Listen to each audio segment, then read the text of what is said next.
ओम नमः शिवाय। नमस्कार दोस्तों, पूजन विधि में आपका फिर से स्वागत है।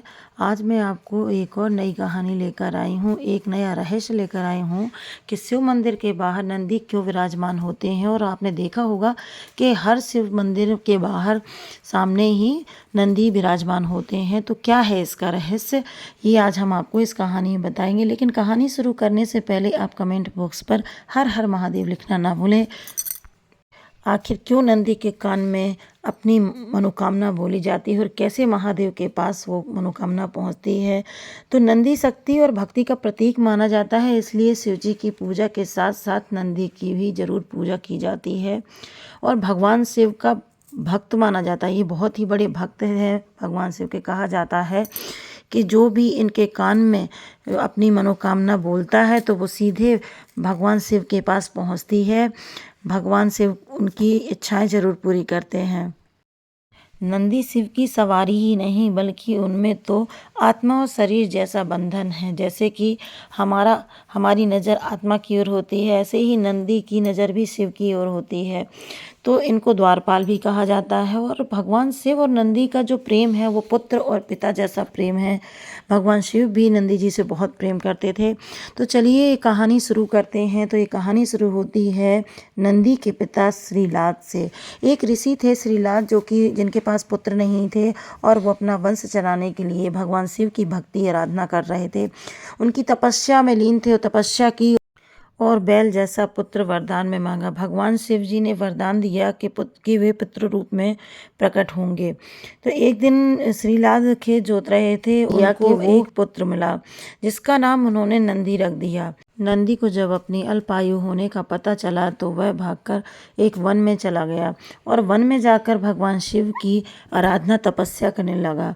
भगवान शिव प्रसन्न होकर भगवान शिव ने जब नंदी की तपस्या देखी, घोर तपस्या को देखकर उन्होंने प्रसन्न होकर नंदी को यह वरदान दिया कि तुम मृत्यु और भय से मुक्त रहो, तुम अजर और अमर हो। भगवान शिव जी ने नंदी को अजर और अमर का वरदान दिया।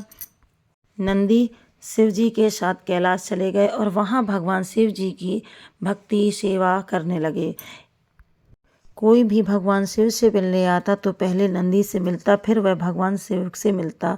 एक दिन श्रीलाद फिर से भगवान शिव के पास गए और बहुत विडम्बना लेकर गए कि भगवान शिव जी से प्रार्थना की और कहा कि मैंने आपसे पुत्र इसलिए मांगा था कि मेरे कोई पुत्र नहीं था, और जो नंदी पुत्र है वो आपके पास आपकी सेवा में लगा हुआ है, तो मुझे तो कोई सुख ही प्राप्त नहीं हुआ पुत्र का।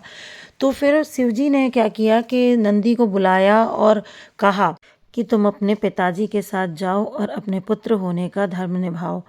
ऐसा कहकर उन्होंने नंदी को उनके पिता के साथ श्रीलाद के साथ भेज दिया। श्रीलाद के साथ नंदी चले तो गए, लेकिन वहाँ उनका मन ही नहीं लग रहा था। उन्होंने वहाँ पर खाना पीना त्याग दिया, वो बहुत व्याकुल थे। यहाँ पर शिवजी भी नंदी के लिए बहुत व्याकुल थे, क्योंकि दोनों में बहुत ही प्रेम था, एकदम आत्मा और शरीर के जैसा प्रेम था। वहाँ नंदी का मन नहीं लग रहा था। ऐसी तड़प देखकर जो श्रीलाद उनके पिता थे, नंदी के पिता थे, वो फिर से शिव जी के पास नंदी को लेकर गए और उनसे प्रार्थना की कि हे भगवान, मैं ऐसा तड़पता हुआ अपने पुत्र को नहीं देख सकता हूँ। इतना व्याकुल प्रेम है आपके लिए, तो मैं उसकी ऐसी दशा नहीं देख सकता हूँ, इसलिए आप उसको अपने पास ही रखें। और मेरा वंश तो इस बात का प्रतीक होगा कि भगवान शिव स्वयं मेरे पुत्र नंदी से प्रेम करते हैं। इस प्रकार से नंदी सदैव भगवान शिव के साथ ही रहने लगे। और भगवान शिव ने, जो देवों के देव महादेव हैं, उन्होंने माता पार्वती की सहमति से सभी गणों, गणेश और वेदों के समक्ष गणों के अधिपति के रूप में नंदी का अभिषेक करवाया। इस प्रकार से नंदी बने नंदेश्वर।